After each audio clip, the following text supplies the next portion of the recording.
আমি একটা ছেলে চাই বাবা রে। প্রিয় বন্ধুরা, অনেকে বাবা মার সেবা যত্ন করতে চায় কিন্তু বাবা মা পায় না, আবার অনেকে বাবা মা পেয়েও সেবা যত্ন করে না। আমার পাশে যাকে দেখতে পাচ্ছেন একজন জনম দুঃখী মা, যার স্বামী মারা গেছে 40 বছর আগে, পুত্র সন্তান নাই, জায়গা জমি ভিটা বাড়ি কিচ্ছু নাই। এরকম একটা পরিস্থিতিতে দাঁড়িয়ে উনি আবার ভিক্ষা করে না, তো তাইলে ওনার দিনপথটা কিভাবে চলবে? আসুন না ভাই, অনেকের বাবা মা পৃথিবীর মায়া ত্যাগ করে চলে গেছে আল্লাহ রব্বুল আলামিনের কাছে, আপনার মা বানায় নেন না ভাই, একটা সন্তান দেন না ভাই মাটাকে। জায়গা নেই, ভিটা বাড়ি কিচ্ছু নেই, অন্য একটা মানুষের বাড়িতে কয়েকটা টিন দিয়ে একটা ছাপড়া বোধহয় ওঠানো হয়েছে। তো এই ছাপড়ার উপরে উনি কিভাবে জীবিকা চালাবেন বলেন? এই যে পাশে যে দেখতে পাচ্ছেন জনম দুঃখী মা, এই মায়ের একটা সন্তান পাওয়া গেছে কামরুল ভাই, সারা জীবনের দায়িত্ব নিয়ে নিছে। মায়ের জন্য দেখেন আপনারা কত কিছু পাঠাইছেন, একেবারে ওনার পুরো জীবনটা গুছাইয়া দিছেন। এখন এই যে মাটাকে দেখতে পাচ্ছেন একেবারে অসহায়, কিচ্ছু নাই, পুত্র সন্তান নাই, স্বামী নাই, জায়গা নাই, ভিটা নাই, ঘর নাই, কিভাবে চলে ওনার জীবন? এই মাটার পাশে যদি একটু দাঁড়াইতেন, এই মাটাকে যদি একটা সন্তান দিতেন ভাই, অনেকের তো বাবা মা নেই, অনেককে তো অনেক জায়গায় টাকা পয়সা নষ্ট করে ফেলেন, যদি আপনার মা দিতাম আমরা, যদি আপনারা সন্তান হতেন তার, হয়তো বা ওনার জীবনের কষ্টটা দূর হতো।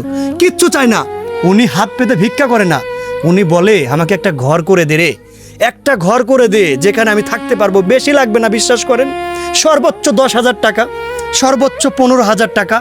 15,000 টাকায় এমনও মানুষ আছে তার কিচ্ছু না, একটা দিনের খরচও না।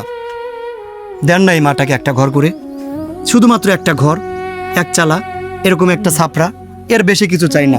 অসুস্থ হয়ে যাচ্ছে, দাঁড়ায় থাকতে পারে না, আপনার আপনি কি একটা ঘর চান? হ্যাঁ, ঘর চাই। একটা ঘর হলেই হবে?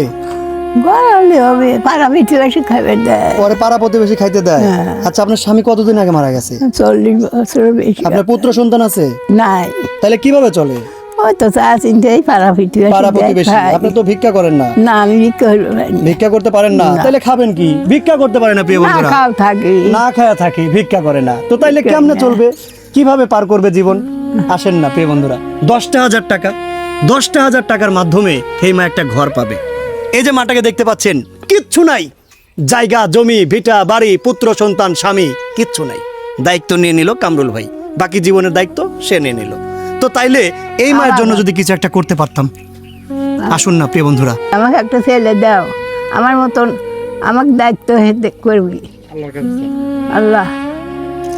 আচ্ছা, আল্লাহর কাছে একটা সন্তান চাচ্ছেন? হ্যাঁ। আপনার নিজের কোনো সন্তান নেই? না, জায়গা জমি ভিটা বাড়ি কিচ্ছু নাই? কিচ্ছু নাই বাবা, স্বামীও নাই, স্বামীও নাই, আপাতত একটা ঘর লাগবে। ঘর লাগবে। একটা ঘর করে দেন না প্রিয় বন্ধুরা, এই মাটার জন্য একটা ঘরের ব্যবস্থা করে দেন। এই যে মাটাকে ঘর করে দিয়েছেন আপনারা, আবার সবকিছু সারা জীবনের ব্যবস্থা করে দিয়েছেন। বন্ধুরা একটু পাশে এসে দাঁড়ান এই মাটার।